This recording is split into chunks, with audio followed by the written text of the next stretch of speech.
Welcome back to YNR Spoilars. Today's story takes us into one of the most dramatic and emotionally layered conflicts that Genoa City has seen in a long time. At the center of it all are Kyle Abbott and Claire, whose once promising romance has begun to unravel, sliding dangerously into a world of doubt, pride, jealousy, and revenge. What was once built on affection now feels like a psychological battlefield. Every word they speak, every choice they make, is laced with memories, old wounds, and the unspoken fear of betrayal. And just when the tension reaches its peak, Holden quietly steps in, not simply as a third party, but as a mirror reflecting truths Kyle refuses to face, and as a safe space Claire desperately needs. Adding fuel to the fire is Audra, whose mysterious smile hides both curiosity and calculation. This is not just another love triangle. This is a war of egos, a clash of insecurities, and a lesson about what love really means when tested by suspicion and control. Fire Kyle and Claire. Love turning into a battlefield. Kyle believed that his feelings for Claire were enough to pull them both in the same direction. He thought love could cover all cracks. But love, as the story reveals, is not enough. Love requires trust, restraint, and the courage to silence your ego when jealousy takes over. Kyle failed to do that. He reacted like a man defending territory instead of nurturing a relationship. He judged Claire's every move, questioned her intentions, and demanded a right to interfere even in her harmless decisions. The more he tried to protect her, the more suffocated she felt. Claire, who has lived for years under the shadow of prejudice and control, could not accept a love that felt like another prison. The seeds of dissatisfaction were planted long ago, back when Kyle was still torn between pride and vulnerability. Those seeds have now sprouted into sharp thorns.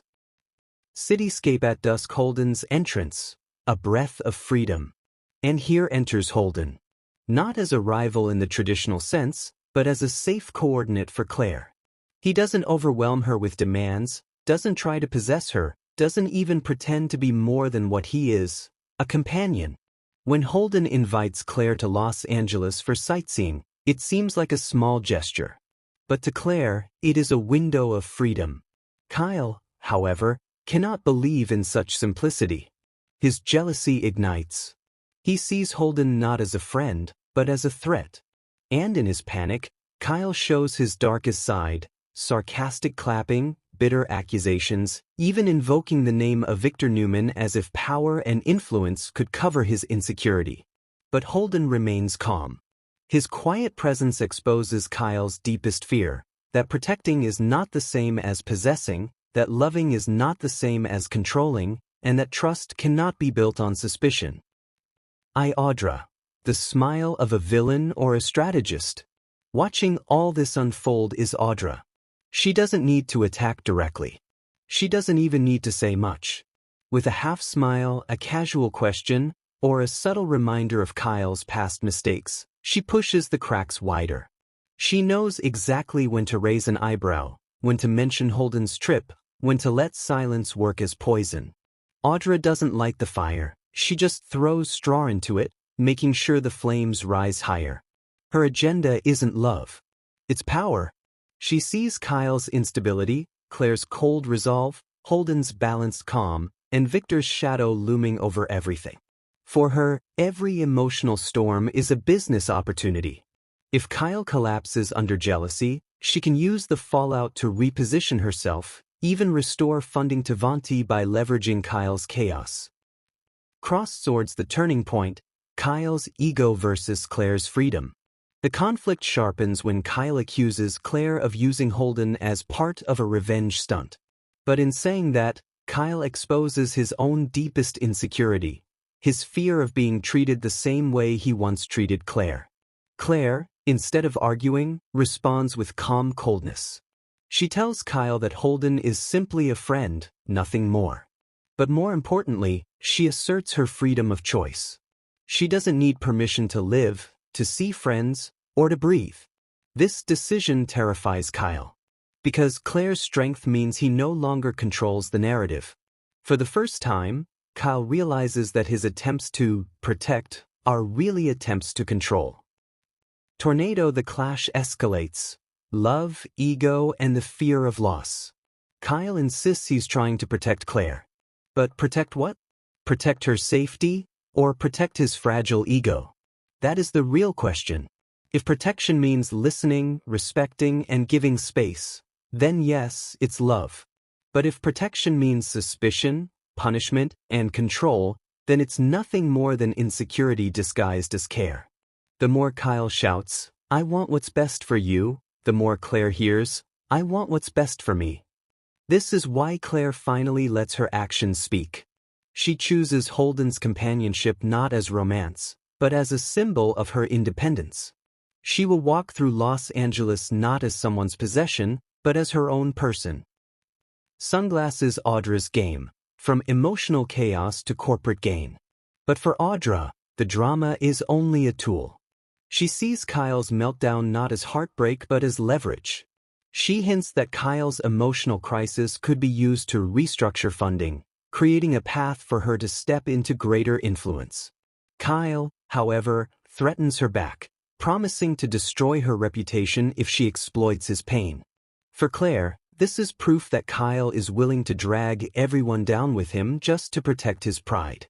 For Holden, it is a warning that standing beside Claire means becoming a target. Audra, ever strategic, decides to play both sides. She won't move too fast. Instead, she lets whispers spread, lets others speak on her behalf, and positions herself as the reluctant firefighter who arrives when the blaze gets out of hand. Puzzle piece, the 4 pieces of the puzzle. The drama now becomes a chessboard with 4 distinct players.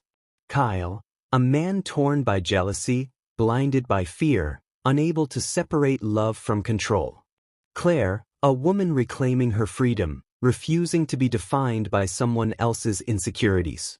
Holden, a quiet companion whose boundaries make him both a safe place and a threat. Audra, a strategist turning emotional turmoil into political and financial advantage. Each move they make stretches the fragile thread connecting them. One wrong decision could snap everything. Firecracker, the tipping point. From here, the story becomes a powder keg. If Kyle lashes out at Audra, he exposes himself as unstable. If Audra moves too quickly, she risks being labeled a manipulator. If Holden crosses the line into romance, he loses his safe balance. If Claire argues back, she loses the moral strength she just secured. The only way forward is paradoxical restraint. Each must hold back, even as the storm rages inside. Rose, the heart of the matter. At its core, this isn't about who wins the love triangle. This is about how people deal with the fear of loss. Kyle chose doubt, and doubt distorted everything. Claire chose self-control, and it gave her clarity. Holden chose boundaries, and boundaries protected him. Audra chose calculation, and calculation gave her power. The question for the audience is simple. Can love survive in the face of jealousy? Or must love first be stripped of ego before it can grow again? Performing arts, the road ahead. Genoa City now watches closely. Will Kyle swallow his pride and return as the lover Claire once believed in? Will Claire choose healing alone over healing together? Will Holden remain steady without being pulled into the fire? Will Audra succeed in turning chaos into opportunity? Or will her game collapse under the weight of reputation? In the end, love in Genoa City is never just about affection. It is about respect, trust, and the courage to let the other person breathe freely. If Kyle doesn't learn this lesson, then Claire's trip with Holden won't just be a sightseeing tour. It may become a one-way ticket out of Kyle's life forever. The Young and the Restless has reached a new milestone with this storyline. It reminds us that love without respect becomes a prison, and protection without trust becomes possession. Amid betrayal, manipulation, and ambition, there is still hope. Hope that people can change, that love can heal, and that trust, once rebuilt, can make tomorrow's sarcastic applause turn into tomorrow's grateful handshake. And that's why, no matter how dark it gets, the audience cannot look away. Because deep down, we are all searching for the same thing the characters are searching for, a way back to ourselves.